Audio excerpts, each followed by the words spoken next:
there. My name's Rebecca, and you probably today got your awesome box of goodies. You have no idea where to start. Well, I'm gonna show you today how to put together your one compact of makeup, also how to put it on, so stay tuned.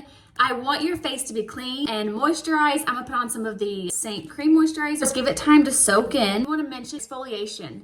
I never routinely exfoliated, but when I started doing that, the way my makeup went on my skin changed drastically, smoother.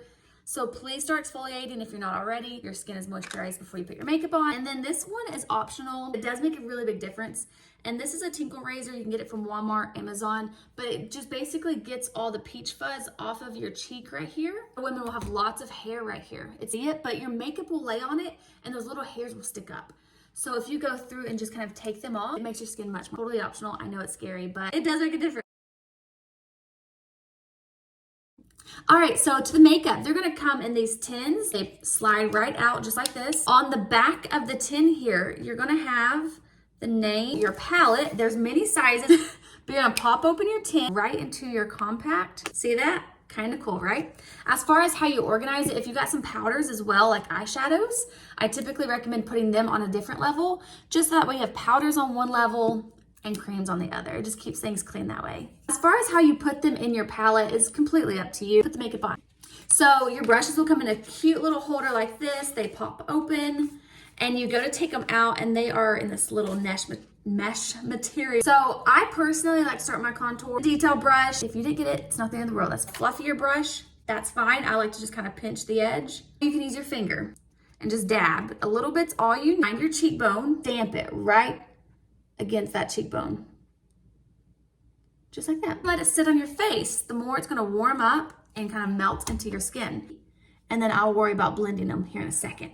So the forehead contour just kind of goes right here because we're creating a shadow and giving you dimension. It's gonna help your face appear three-dimensional, whereas typical foundation makes you just look flat, one color. If your contour is looking patchy, let me know. We might need to do a different color and that's fine. That's why I'm here. I'm gonna check in with you typically in about a week after you get your makeup and see if there's anything we need to tweak. For your nose, take some lines, just right down the sides, just like I'm doing right here. Does not have to be perfect because we're gonna clean these edges up here in a second. That's that on my jawline here, just to give that more of a shadow as well. Start off with my skin tone dot method though, because this to me is the easiest way for beginners.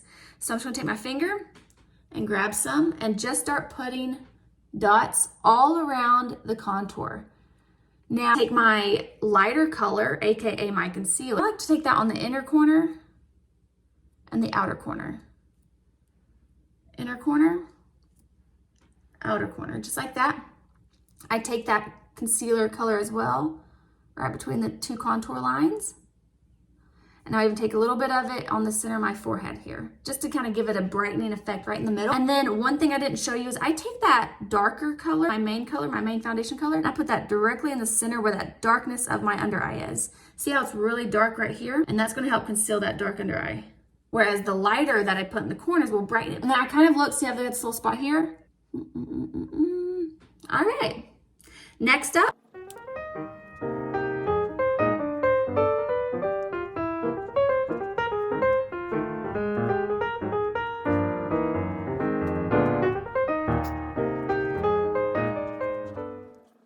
Moving on to blush, and you can just either take some dots or you can take your fluffy brush, blend it that way, whatever is your preference. It is very pigmented though, so a little goes such a long way and will last you forever. There is matte or satin, and there's glossy. So if you feel like your blush isn't lasting long, I want you to look and see if you got a glossy blush, because the matte ones or satin ones do last much longer and are much more pigmented. So I typically recommend for everyone to get a glossy and a matte, and you can kind of mix and match and use them interchangeably. Illuminator. You may have gotten an illuminator and you're like, where the crap does this go?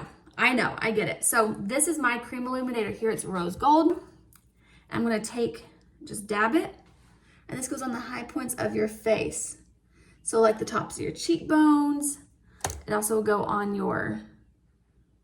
the tip of your nose, on your cupid's bow. You can also put any of your blushes also on your lips. I love to use the glossy on my lips.